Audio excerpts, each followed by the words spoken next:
ketika pertama jadi nabi wis bar merantau teng Madian macam-macam ngandani Fir'aun. Fir'aun komentare iki, alam nurabbika fina walidan. Kowe sing tak rumah cilik walabith tafina min umurika napa sini. Saurip-uripmu tak rumah aku. Kok saiki ngandani. Iku pengira. Jadi kathah tiang-tiang pilihane Allah sing cara zahir dirumat wong kafir. Kaya sinten? Nabi Musa ambek cilike Kanjeng Muhammad sallallahu alaihi wasallam. Tapi kira usah dadi liberal terus darani duwe wong kafir dipanuk Islam halal, goblok. Mergo kanggo kowe iku bisa disifati duwe wong kafir, tapi nek Allah ora iso. Saiki donyane Firaun wae sapa? Allah, donyane Abu Lahab wae sapa? Allah. Ketika Allah menghalalkan ndak punya akibat fikih karena perasaane Allah iku ya wekku. Tapi nek kowe mangan proposal ke wong kafir. Nah, paham kita maksudnya? Nah, ini rasa kecangkeman jadi liberal beda. Allah itu tidak bisa digugat. Ketika Allah dadekno Fir'aun duwe dunyane Allah, sehingga saiki istilah hakikate Musa dibiayai duwe Allah apa duwe Fir'aun? Duwe Allah. Nabi Muhammad cilike di rumah Abu Lahab duwe Allah ta duwe Allah? Duwe Allah. Lagi masalah-masalah sing beda sunnatullah dengan hukum fikih. Enggak apa-apa beda, memang ada hukum, ada sunnah. Hukum ya hukum. Kulo niku sering nyerontokno ngoten teng kene santri-santri sing ngaji kula ngaji fikih. Pangeran kadung pinter ya pinter selawase ya ora ono entake pinter. Dadi ora usah mbok nut dalam hal-hal sing dadi khase pangeran. Maka walahul kibriya fis samawati wal ardi. Allah zat sing oleh takabur dhewe liyane ora oleh. Saiki sampean iso gak. Misale napa sing terkenal niku sing ditandur wong desa-desa. Serai atau napa sing tinggi pewangi niku. Pandan wangi. Pandan wangi utawi melati. Iku bibite mbok jublesno ning gone klepong. Klepong baru. Tetep pandan wangi yo. Wangi. Kowe nandur melati ning peceran ya tetep. Kowe iso ngelola peceran dadi wangi. Nah pangeran yo. Ya iso. Artinya enggak masalah bagi pangeran misalnya nyuwun sewu cara zahir Nabi Ibrahim ana iso. Anake Azar cara zahir kafir. Ora usah kok soal kok iso wong kafir di anak Nabi. Lah pangeran iso gawe pandan wangi, gawe melati ditandur ning tletong. Tapi nak kowe dadi hukum fikih ora oleh tetep hukumin najis. Iki serban kan nek tletong. Kudu hukumin najis. Kowe ora iso pangeran iso ngelola. Ora iso. Jadi masalah-masalah sing kita ini tidak pernah tahu. Hikmahnya apa kita tidak pernah tahu pokoknya. Mengenai kulon bolak-balik istikharah tentang pangeran, kadang jawabannya di ngoten hak jadi kiai, pokoknya itu. Ya kudu ngene iki. Kumpul merah bener-bener, rodok bener setengah apa. Karena itu yang menjadi seni ibro. Saiki sampean tak udah wedhus utawi sapi perah. Niku wak nglahirno susu. Niku pangeran yang gawe contoh wa innalakum fil an'ami la ibro. Nusqikum mimma fi budunihi mim baini farsin wa damin. Allah itu membuat satu perumpamaan di mana ada sapi perah atau pedus susu. Ini kurang lahirno susu putih. Tapi susu dikelola Allah mimbaini farsin antara tletong wadamin gedhe. Tapi Allah iso ngelola mimbaini farsi wadamin labanan khalisan sa'ighal lisyari. Ngene kiai kudu kumpul wong akeh, baru kaya ketemu santri-santri ra jelas, ana santri jelas, ra jelas. Kulo di santri mulai anak kiai, putu kiai gede sampai putu preman, wong ra jelas, setengah jelas. Sing seneng kulo yang mulai kiai wong alim, wong bento, wong preman, wong tobat, wong iseng.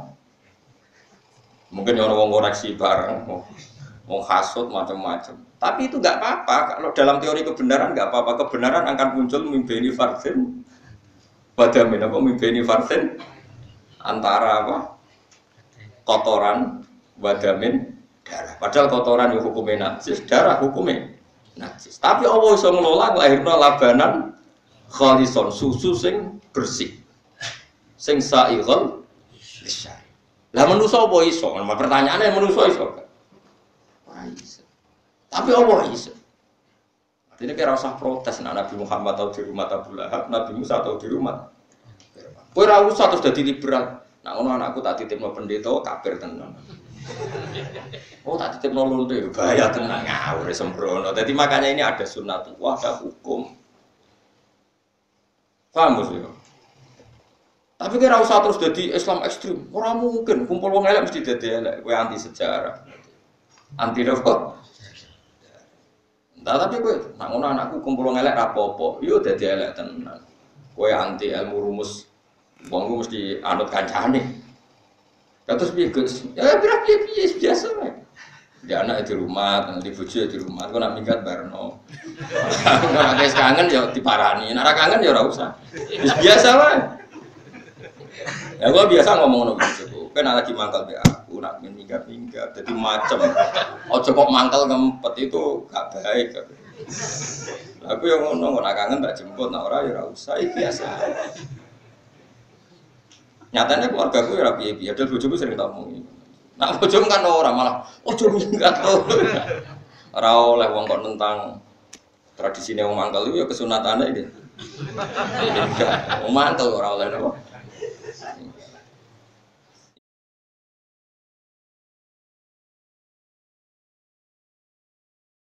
Iku jadi sampean ben ngerti.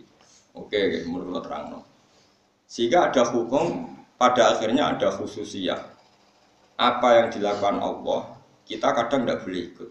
Misalnya sifat takabur. Secara umum kan ada takhallaku bi akhlaqillah. Itu gawe akhlak kaya akhlake Allah. Kecuali ada beberapa hal termasuk akhlaknya Allah yang kayak takabur. Itu hanya khusus. La yusalu amma yafalu hanya khusus. Mulane masyhur kula nate roh teng kitab Qom karangan Imam Syafi'i. Imam Syafi'i itu gawe fikih.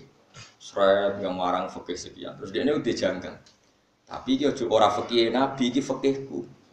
Nak Nabi ya barno. Alasannya dia ini fa'inna alin Nabi khoso iso karena Nabi punya sekian hukum khusus. Nah repotnya Nabi itu dinut sahabat dalam hal fikih khusus. Tapi nak kowe ora iso ya anut fikih manusa ketemu manusa. Jadi kita anut Nabi sing iso kita anut. Makanya disebut sing ora khususi ya, sing ora napa? Sing ora khususi. Makanya ada ulama mengatakan kaulun Nabi sama fi'lun Nabi muqaddam qaulu. Mergo fi'lun Nabi kadang khusus. Ya, kalau Nabi menghentikan kan berarti untuk umum, tapi kalau perilaku kadang untuk khusus. Itu masyhur. Sekarang sama tak bedai. Kalau sampean sholat itu wajib gak roh jumlah rakaat? Harus ada kepastian. Kalau naku sholli fardhu apa 2 rakaat harus 2 rakaat. Kalau 6 rakaat harus 6 rakaat, harus jelas aturannya. Tapi Abu Dzar nak sholat itu rata ora rakaat. Dia nak sholat terus. Lah ketemu tabiin tak kali. Ya Abu Dzar tadri kam sholat, batadri ila kam rakaah anta. La adri. Karo. Engko Abu Dzar khusyuk. Dhisik Nabi pokoke darani nak sholat ku apik. Mulane aku sholat. Enggak agar wae kepen salam ya salam, nek ora kepen salam ya sholat. Tapi kita ora iso. Tak tahu tadri kam sholat, batadri kam rakaat. La adri. Ya, ngono ku rasa soal jare fikih tapi ngono ku rasa. Tapi walakin nang ayatri, tapi apa iku? Besok. Lah sing biji kan apa ora kowe. Kacau.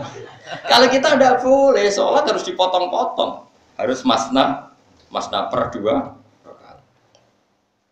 Sehingga kaifiyah salat malam masna-masna itu lebih fasih, lebih meyakinkan salatul laili napa masna. Sehingga kita mutus per 2 rakaat. Tapi Nabi juga pernah sholat 9 rakaat tanpa dipisah dengan tasyahud. Langsung. Pernah. Karena kita yakin tasyahud awal itu sunat. Sama nak ngaji fikih. Tasyahud awal sunat wajib. Andai kan sholat duhur tanpa tasyahud awal sah pas sah. Sah. Jika yang terawih 4 rakaat tanpa tasyahud ya coba arani batal. Goblok ya arani batal. Berarti kira tahu ngaji Fathul Wahab. Paham ya? Namun sah. Sentimenem gak terima asobia mesti. Tapi nak menira sah, goblok. Jelas fikih darani sah mutasawuf awal itu sunat. Nah, terus piye Gus? Ya rasa komentar susah ya apa iki. Bar terawih terus ngopi lho apa komen. Kurang penggawe napa. Tapi Abu Dzar nak salat ngono, salat terus. Dia niatnya piye? Salat itu harus ada paket kan. Kita Imam Syafi'i kan salat kudu niat, ana rakaat, rakaat. Niat tempat kok loro rasa, mergo niat perilaku ora padha. Imam itu yang cerita Imam Syafi'i, gawe fikih ngono. Bariku muni, tapi ojo darani wong ya rasa. Abu Dzar nak salat iku. Surah terus ora rakaat dene. La adri jadi walakin Allah ayati. Aku ya ora tapi Allah. Makanya ketika bayinya Musa di rumah Fir'aun, ora iso dadi hukum fikih, nak ngono oleh bayi dititipno wong kafir neraka. Paham ya? Tapi kaya terus anggere titipno wong kafir mesti kafir. Lah Nabi Musa. Terus sing apik piye? Ya ora ngalim meneng ae lho. Sing ngongkon kowe fatwa iku sapa? Aku kecangkeman. Ora ngalim bisa gerokokan ngalor gitu. Engko milih partai sing bayar akbar. Engko nanti hisab pangeran nak maklumi. Kula awam Gusti mboten ngertos. Pangeran ayo maklumi. Pangeran Rahman apa? Rahim. Kula untuk duwe ge bedak ngoten Gusti jenengan maklumi. Engko insyaallah ra disepuro. Timbang ngomong ilmu akhirnya malah nyasar ra jelas juntrungan.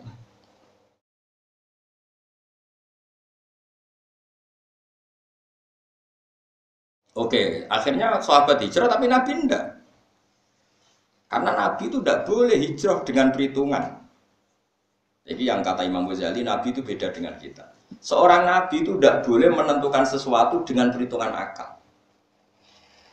Tadi kan orang Islam di Mekah tidak aman. Boleh orang Islam di perhitungan akal. Kalau nggak aman ya pindah, maka hijrah ke Habasyah. Kemudian kelimatnya hijrah dia ke Madinah. Tapi Nabi nggak boleh. Lah kamu kok nggak hijrah Nabi? Inilah Umar. Aku untuk perintahnya alasannya mau ngono tok. Nabi itu gak boleh pakai alasan akal. Mergo aku rong di perintah. Tapi jenengan teng mriki kan gak dikonco, pokoke aku ora oleh hijrah wong di perintah. Masyhur sampai beberapa bulan Nabi rawat teng daleme Abu Bakar. Cerita teng Abu Bakar. Abu Bakar aku saiki diperintah hijrah. Jadi Nabi gak boleh pakai perhitungan akal, gak boleh, itu termasuk khususiyah Nabi. Gak boleh pakai perhitungan akal. Tapi kalau sahabat boleh. Lah makanya ini kan masalah-masalah yang kita tidak segampang ini ngomong sunnah Rasul karena Nabi itu tidak boleh punya perhitungan. Misalnya Nabi ramangan sesuk nganti sore, poso wisol. Sahabat itu dilarang, la tuwasiluka jogeman poso wisol. Cari sahabat yang masuk akal, wong kok ramangan esuk nganti esuk meneh kan lemes. Tapi Nabi itu poso wisol. Takoi sahabat, innaka tuwasilu ya Rasulullah. Tapi jenengan sering poso wisol. Lah terus piye? Ya kula ape niku wisol aja, Jum. Bitu yut imuni wa yaskini rabbi. Aku ora tau krasa lesu krasa mangan wong aku diurusi pangeran. Piye iki saja. Itu dari sekian sunah Rasul kita tahu, mulane ngaji sing khatam. Kok aja munamuni sithik-sithik sunah Rasul, ana sunah Rasul kira kena tiru mergo khusus. Coba Nabi poso wisol apa ndak? Wisol. Kalau sahabatnya wisol dilarang. Maka Nabi itu enggak boleh pakai akal. Mulane masyhur Nabi digojlok sahabat. Tapi piye wong Nabi ora kena digojlok. Nabi ku titahe mun ngeri tenan, titahe Nabi ku cara wong salah paham wis kaya pangeran. Mulane Nabi berkali-kali nunjukno nek dekne ora pangeran. Misale ngeten contoh gampang. Nabi ku pas mayoran ngeten. Wongkon sahabat. Cung jupukno dira-dira ku sikil wedhus ngarep. Nggih, dipekno sitok. Ya pek kowe mus. Jupukno nang guruhen, pek cung. Jupukno nang cung. Ya Rasulullah sikile wedhus sing arep ae mok loro. Mentek ya. Jupukno nang. Terus jare Nabi, umpama kowe muni nggih, iku pangeran akan wujudno sikil iku sampai aku berhenti muni jupukno. Mesti interupsiku dituruti langit. Karena Nabi itu pancen cerminan dari kehendak Allah. Semua nabi adalah ruhullah wa kalimatu. Tidak hanya Nabi Isa, semua nabi adalah ruhullah. Artinya kalau Nabi muni cung jupukno sikil, kok kowe ruhin sing dikongkon muni yo ono sikil wedhus terus nek jantung sikile wedhus mau papat. Kok kowe muni yo sampai 6 sampai 8 yo rantai. Mergo Allah iso kun fayakun. Yang enggak ada pun bisa diadakan oleh Allah. Makanya Nabi berkali-kali nunjukno aku iso ngene iki mergo kersane Allah ora kok mergo aku ndek kekuatan kaya pangeran. Mulane ketika Nabi misalnya ana Burma perang Khandaq do lesu terus Jabir gawe pakanan mau sak cara sakniki sak gendok. Ya ahlal Khandaq, inna Jabiran sona alakum to aman fahalum. Kowe Jabir ngekeki panganan kuwe rono kabeh, mau sak gendok. Terus kandha bojone Jabir, ojo angkat sing angkat aku. Mbek Nabi disebut cung mangan sak wareke. Lah sak wareke muni nggih. Lha iku dipangan rantek mergo katanggihe Nabi udah dititah. Buburke aja entek nak rong sahabatku. Wah, ya anak bubure sampe enak. Batok. Banyu sangka drijine Nabi, kabeh sahabat iso wudu. Kabeh anu terus tirakat. Poso setahun ben iso ngono. mati ke, iso wae malam lebih neraka. Wong kok ambisi nyaingi kekasih Allah, dianggap ambisi yang enggak pada tempatnya. Itu Nabi. Jadi Nabi itu punya kekuatan seperti itu. Dan dia nggak boleh mikir banyak. Nabi kekasih pangeran tak mikir. Mana kalau Maryam anna lagi ada ya kolat dua. Jadi ya cara berpikir seperti itu. Mulane jare Nabi umpama kowe muni iya, Allah ape gawe sikil wedhus terus sampai aku ora muni jupukno. Paham? Ini masalah-masalah yang perlu kula terangno. Dadi mulane terus Nabi saking keramate mukjizate ngene iku kuwatir disangka pangeran. Sehingga dekne ngetokno nak manusa. Nabi nak dawuh di depan umum, sering di depan umum nunjukno nak beliau basaria. Terus oleh ulama disebut al-a'rad al-basariyah. Nabi punya sisi kemanusiaan. Nabi Isa riyen nyuwun sewu alpa tidak mensyariatkan itu secara massal sehingga umatnya nganggep dekne pangeran. Mergo wong wis mati disebut Nabi Isa urip. Lha iku nek ana pangeran kan gak iso. Wong wis mati kok disebut urip. Iku sifate pangeran. Tau menyangka iku. Padahal jare Sayyidina Umar, nak Isa keramat wong mati iso disebul terus urip niku jek semen ya Rasulullah. Piye-piye wae jasate jek utuh, jasate. Tapi jenengan sampil wedhus sing dikekno wong Yahudi ya sing diracun pas sampe jenengan dahar, sampil wedhus iku matur ya Rasulullah inni masmum, aku iki sampel sing wis diracun. Fala tak kuning kok mangan. Yo keramat jenengan nak utuh urip ku akeh tunggal iki wis sikil. Tok. Piye iki jajal kanjeng Nabi. Mergo di depan Nabi semua makhluk itu kayak sowan pangeran karena Nabi kekasih pangeran. Sampai wedhus iso ngomong-ngomongan. Terus kabeh niru Nabi. Kepengen muka safa, nanti mati. Ya raus, sampean raus hati rakat kepengen keramat, malah ora rido wong kok penyaingi kekasih. Mun cara wong kekasihku sitok wae kok tambahi kowe barang lha opo. Sing kepengen koyo Nabi lho ya, tapi nek kepengen wali-wali sing cek seneng duwe, saya ngenteng-ngenteng itu gampang lah. Saya amatir-amatir itu sih.